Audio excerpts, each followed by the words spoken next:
Olá pessoal, hoje eu venho deixar uma mensagem para vocês. E a mensagem dessa semana está no livro de Números, Números 11, verso 4 ao verso 7. Vamos estar trazendo alguns ensinamentos, alguns princípios, tá, desse texto.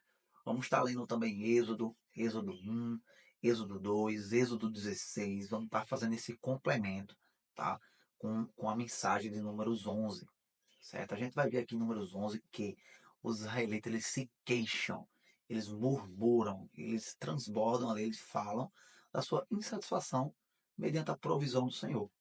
Tá? Então é isso que nós vamos estar lendo aqui juntos em Números 11. E olha só que interessante. Vamos lá. Números 11, verso 4. Um bando de estrangeiros que havia no meio deles encheu-se de gula, e até os próprios israelitas tornaram-se a se queixar, dizendo: Ah, se tivéssemos carne para comer, nós nos lembramos dos peixes que comíamos de graça no Egito, e também os pepinos, das melancias, dos alhos porós, das cebolas e dos alhos. Mas agora perdemos o apetite. Nunca vemos nada a não ser este maná. A não ser este maná.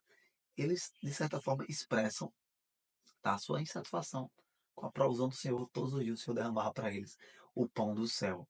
Tá? Então a gente vai estar lendo aqui Êxodo 16, que ele vai estar explicando sobre o maná. O que é o maná, como iniciou. Tá? Então, para a gente fazer esse complemento, é muito válido. Vou separar aqui, cadê? Aqui, ó. Êxodo 16. Ele fala: No deserto, toda a comunidade de Israel reclamou a Moisés e a Arão. Disseram-lhes os israelitas: Quem dera a mão do Senhor nos tivesse matado no Egito. Lá nos sentávamos ao redor das panelas de carne e comíamos pão à vontade. Mas vocês nos trouxeram a este deserto para fazer morrer de fome toda esta multidão? Disse, porém, o Senhor a Moisés: Eu lhe farei chover pão do céu. O povo sairá e recolherá diariamente a porção necessária para aquele dia. Então, em Êxodo 16 é o início, tá? O início dessa provisão do Senhor, do pão do céu, do manar diário. Eles se queixaram, eles estavam já no Êxodo 16, eles já têm saído, tá, da escravidão do Egito. Eles lá eram escravos. O Senhor libertou eles para a liberdade rumo à terra prometida. E mesmo assim eles murmuravam e tendiam a olhar para trás. Tendiam a olhar para trás. Era melhor que vocês tivessem deixado a gente no Egito. Lá a gente tinha comida à vontade. Tinha carne, tinha pão. Né? Então a gente já consegue destacar essa primeira murmuração deles aqui, da insatisfação deles, né? Pela provisão do Senhor que o Senhor derramava por eles todos os dias. E continuando, a gente vê aqui em Êxodo 1. Por que eu vou ler Êxodo 1? Vamos lá. Números 11, ele destaca a insatisfação do povo com o maná. Mas vale a pena ressaltar também a insatisfação deles em estar naquele processo do deserto. Porque eles falaram: quem dera a gente tivesse lá no Egito. Eles lembravam do Egito. Eles tendiam a olhar para trás. Mas será que era bom? Será que aquele momento de escravidão no Egito era bom? O que eles passavam lá? Vamos ver aqui Êxodo 1. Êxodo 1, verso 11. Falando sobre o faraó, né? Estabeleceram, tá? Pois sobre os israelitas, eles estabeleceram trabalhos forçados para os oprimir com tarefas pesadas. Tarefas pesadas, trabalhos forçados. Vamos lá.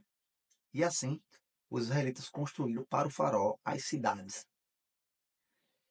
Todavia, quanto mais eram oprimidos, mais numerosos eles se tornavam e eles se espalhavam. Por isso, os egípcios passaram a temer os israelitas e os sujeitaram a cruel escravidão. Tornaram-lhes a vida amarga, impondo-lhes a árdua tarefa de preparar o barro e fazer tijolos. Em tudo, os egípcios os sujeitavam à cruel escravidão. Então, os israelitas ele eram sujeitos à cruel escravidão, a trabalho pesado, de fato ali, deixa eu ver outra frase aqui que destaca bem aqui, trabalho pesado, passaram ali a sujeitar-se à cruel escravidão. A gente vai ver aqui em Êxodo 2, já no finalzinho, no verso 23, por muito tempo depois, né, morreu o rei do Egito, e os israelitas, eles gemiam e clamavam debaixo da escravidão. E o seu clamor subiu até Deus. Então, o período de deserto, perdão, o período de escravidão no Egito não era bom, não era uma coisa boa.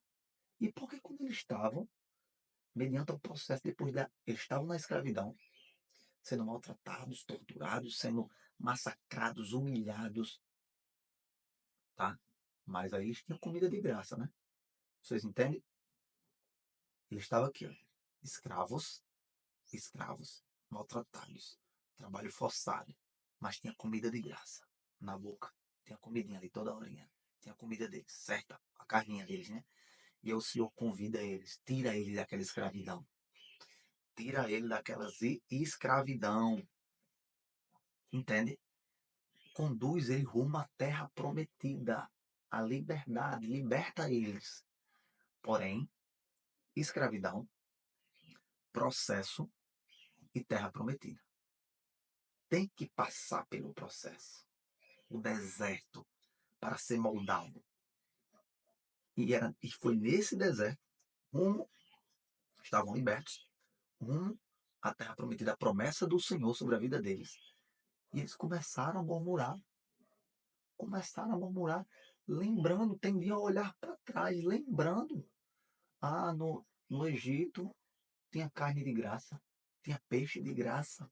Olha o que eles olhavam, tá? Alguns estudos falam que justamente esse foi um dos motivos para que quando eles saíssem do Egito, eles não foram em linha reta. Né? O Senhor os conduziu, não os conduziu em linha reta, que era para que eles não olhassem para trás, para que eles não quisessem voltar. O Senhor conhecia o coração deles. Eles estavam sendo provados durante o deserto.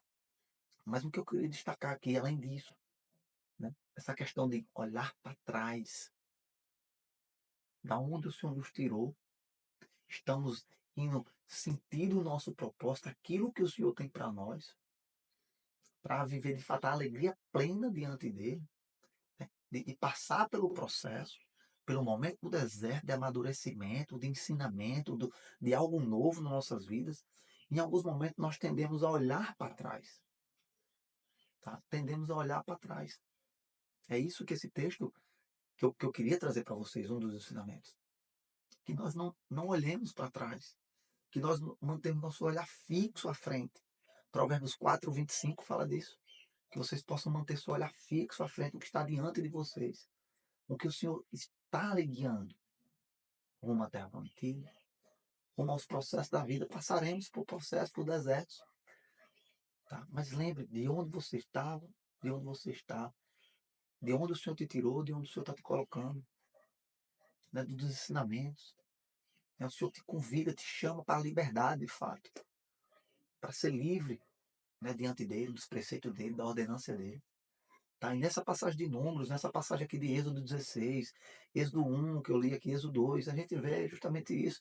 Êxodo 16 e Números 11, eles tendiam a olhar para trás e querer voltar para aquela escravidão. Êxodo 1 e Êxodo 2, a gente destaca ali a questão que, de fato, o que eles passavam ali, o porquê que eles queriam voltar para aquilo ali. Né? E ressaltando, além disso, tá, a questão do maná que a gente viu em Números 11. Era a provisão do Senhor sobre a vida deles. O pão do céu que o Senhor derramou diante deles durante 40 anos. 40 anos, todos os dias, diariamente.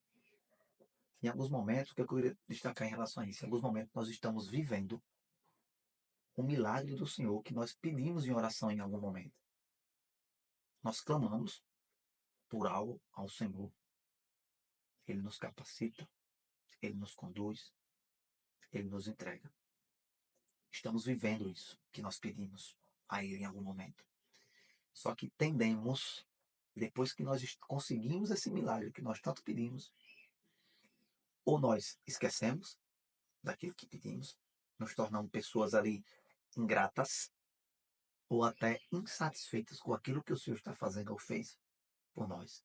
Então é isso que esse texto nos convida a refletir. É que nós não nos deixemos nos tornar ingratos. Esse sentimento de ingratidão. Que possamos lembrar, né, do que o Senhor tem feito em nossas vidas. Né, das promessas do Senhor, da onde o Senhor nos tirou, da onde o Senhor nos colocou, de como o Senhor está nos capacitando, nos conduzindo. Em meio às adversidades de vida, em meio aos ensinamentos, às tribulações do deserto, todos nós passaremos por isso. Mas que possamos manter o olhar fixo à frente. Que possamos não nos tornar pessoas insatisfeitas com aquilo que o Senhor tem feito. Muitas das vezes, nós pedimos, um exemplo aqui, trazendo para o nosso cotidiano, pedimos muito um apartamento novo, uma casa nova. Naquele momento, nós não temos condições suficientes para conquistar aquilo. O Senhor nos capacita, o Senhor nos conduz, o Senhor nos dirige. Nós vamos lá e conseguimos aquilo que tanto queremos. Conseguimos. Vamos morar dentro desse imóvel. E em alguns momentos nós tendemos a olhar para trás, tendemos a não estar satisfeito com aquilo que o Senhor nos deu, que um dia foi um pedido de oração. Tendemos a murmurar em algum momento por aquilo que nós possuímos, porque esquecemos o quão difícil foi, né, de conseguir. E às vezes a gente também tende a que tornar uma coisa comum aquilo que não é comum, que é um extraordinário do Senhor nas nossas vidas. Às vezes nós estamos vivendo o extraordinário de Deus, um milagre, né, todos os dias, e nós tratamos aquele algo que é extraordinário, aquele algo que é tão grande, aquele milagre do Senhor de fato em nossas vidas, e nós fazemos como que aquilo fosse algo comum, algo trivial, algo normal. Tá? Então que nós possamos refletir sobre isso, que possamos ser gratos ao Senhor, né? Que esse sentimento de gratidão ele transborde, que a gente entenda, né, todo o conduzir do Senhor em nossas vidas, seus ensinamentos, tá? Seus preceitos, suas ordenanças, suas promessas, tá? Nosso propósito que o Senhor tem nos conduzido. Tá? Então era isso que eu queria trazer para nós nesse dia de hoje, números 11. Eu convido a você a refletir nesse texto, tá? Para que o Senhor possa tá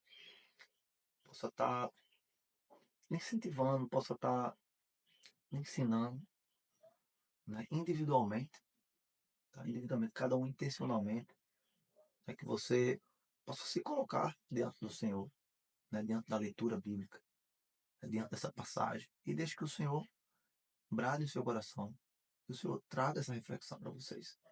Né? Esse é o direcionamento do Senhor, que nós possamos buscá-lo de fato. Venham a mim, né? Orem, né? Busquem, me ouçam. Essa é a nossa parte. Então, de fato, para que nós possamos entender os ensinamentos de Deus, os seus preceitos, aquilo que Ele quer nos ensinar, nós precisamos nos colocar diante dele, intencionalmente. Então, era isso que eu queria deixar para vocês essa semana, né? Essa mensagem, tá? Que o Senhor possa estar abençoando a vida de vocês,